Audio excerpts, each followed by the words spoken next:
1895 में writer H.G. Wales ने अपनी ग्राउंड ब्रेकिंग नॉवल लिखी थी द टाइम मशीन नाम से।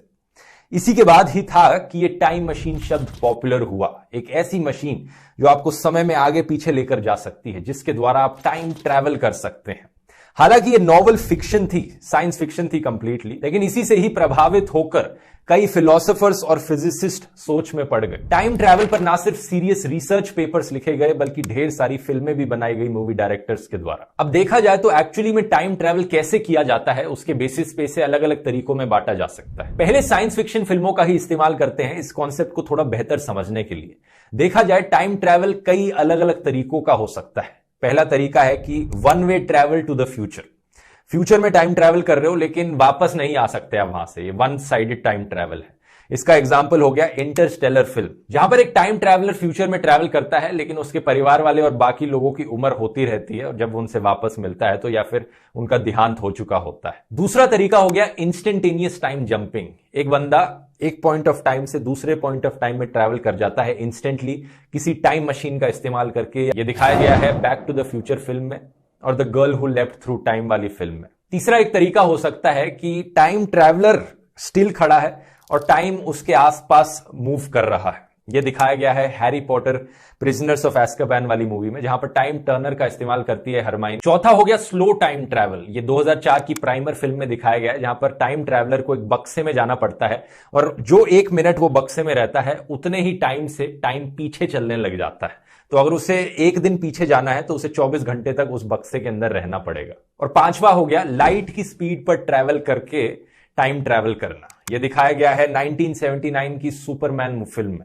जहां पर सुपरमैन लाइट की स्पीड से ज्यादा तेज उड़ता है और टाइम में पीछे चले जाता है। अब सवाल यह उठता है कि इतने सारे टाइम ट्रैवल के कॉन्सेप्ट्स में से कौन सा तरीका आज के दिन एक्चुअली में करना पॉसिबल है, असली जिंदगी में कौन सा तरीका शायद आने वाले टाइम में पॉसिबल हो सकता है और कौन सा तरीका एक्चुअली में कंप्लीटली अनसाइंटिफिक है, कभी पॉसिबल नहीं हो पाएगा। हैरान मत होइए, आपको शायद एक दफा देखकर लगे कि ये सारी ही चीजें बकवास हैं, साइंस फिक्शन है, बिल्कुल पॉसिबल नहीं है। ये सच नहीं है। इनमें से बहुत सारी चीजें एक्चुअली में पॉसिबल है करनी आज के दिन भी। ब्रॉडली देखा जाए तो टाइम ट्रैवल 2 टाइप के हो सकते हैं। एक है फ्यूचर में टाइम ट्रैवल करना, भविष्य में। दूसरा है पास्ट में टाइम ट्रैवल करना, अतीत में। पहले हम फ्यूचर वाले टाइम ट्रैवल की बात करते हैं। फ्यूचर में टाइम ट्रैवल करने की जो साइंटिफिक एक्सप्लेनेशन और थ्योरीज हैं वो एक्चुअली में निकल कर आई हैं एल्बर्ट आइंस्टाइन की थ्योरी ऑफ स्पेशल रिलेटिविटी से।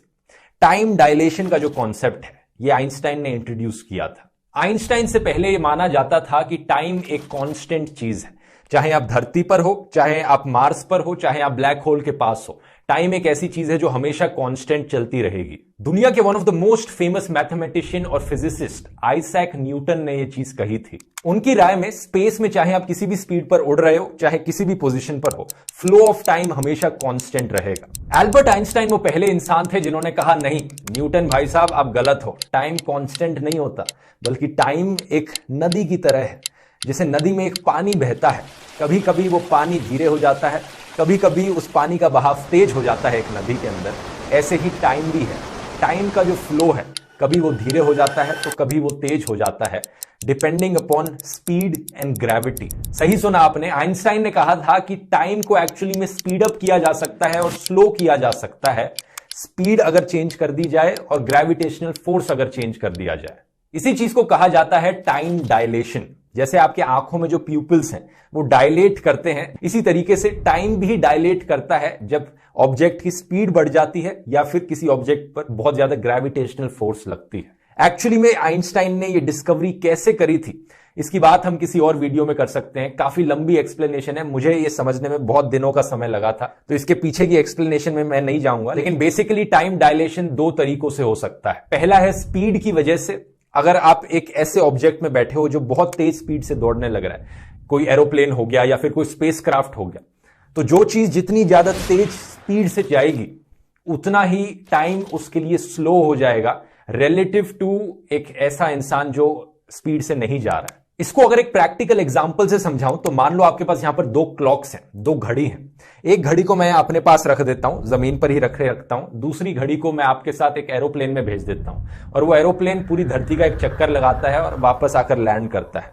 अब इन 2 घड़ियों को अगर हम कंपेयर करेंगे, पहले इन दोनों क्लॉक्स में सेम टाइम दिख रहा था, लेकिन अब जिस क्लॉक को आप एरोप्लेन में लेकर गए थे अपने साथ, उसका टाइम कुछ नैनो सेकेंड्स पीछे होगा। दोनों घड़ी सेम टाइम नहीं दिखाएंगे, क्योंकि एक घड़ी ज्यादा स्पीड से ट्रैवल करने लग रही थी, तो इसमें काइनेटिक टाइम डायलेशन हुआ। अब ये चीज मैं कोई अपने मन से बनाकर नहीं बोल रहा हूं, एक्चुअली में एक ऐसा एक्सपेरिमेंट किया गया था साल 1971 में।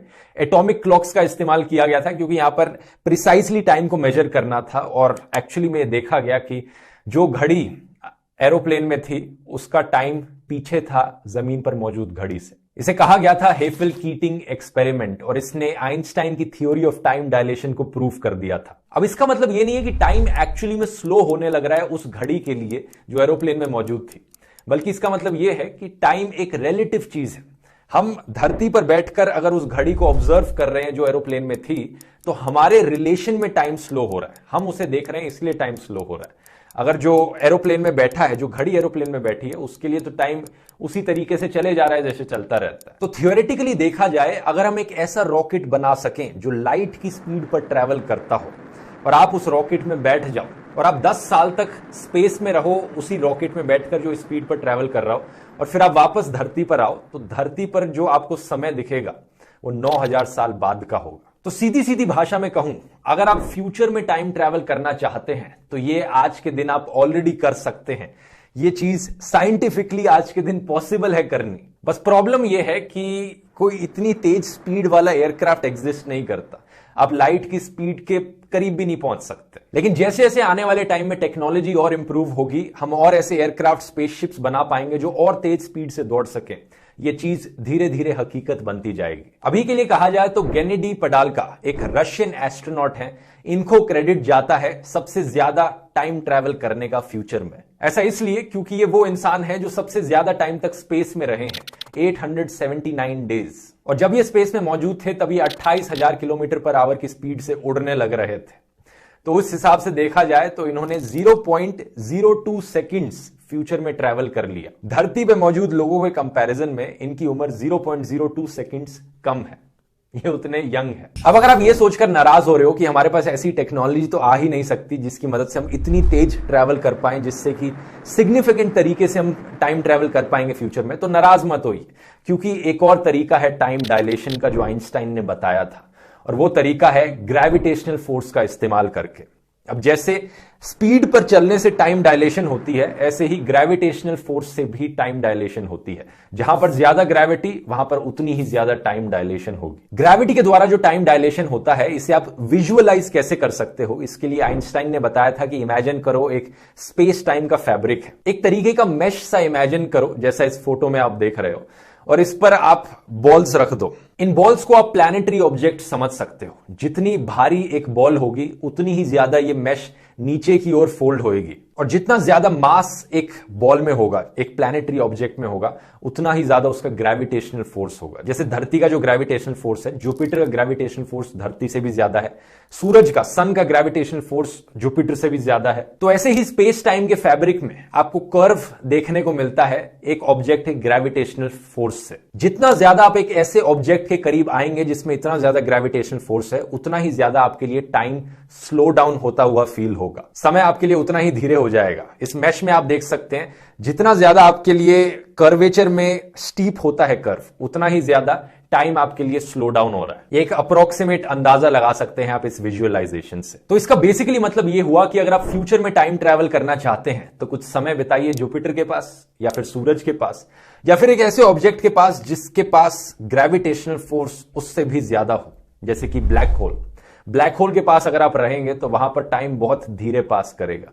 और इसी कॉन्सेप्ट को एक्चुअली में इंटरस्टेलर फिल्म में भी दिखाया गया था, अगर आपको याद हो तो। जो उसके मेन कैरेक्टर हैं, वो ब्लैक होल के पास एक प्लैनेट पर उतरते हैं, और हर एक घंटा जो वो वहां बिताते हैं, उस प्लैनेट से बाहर लोगों के लिए वो 7 साल होते हैं। इतना टाइम डायलेशन हो रहा था उस फिल्म में ब्लैक होल की वजह से, जो कि साइंटिफिकली एक्यूरेट चीज है। एक्चुअली में ऐसा होगा, बस वो अलग बात है कि ब्लैक होल के इतनी पास रहकर कोई जिंदा रह पाएगा या नहीं रह पाएगा, ये हम नहीं जानते।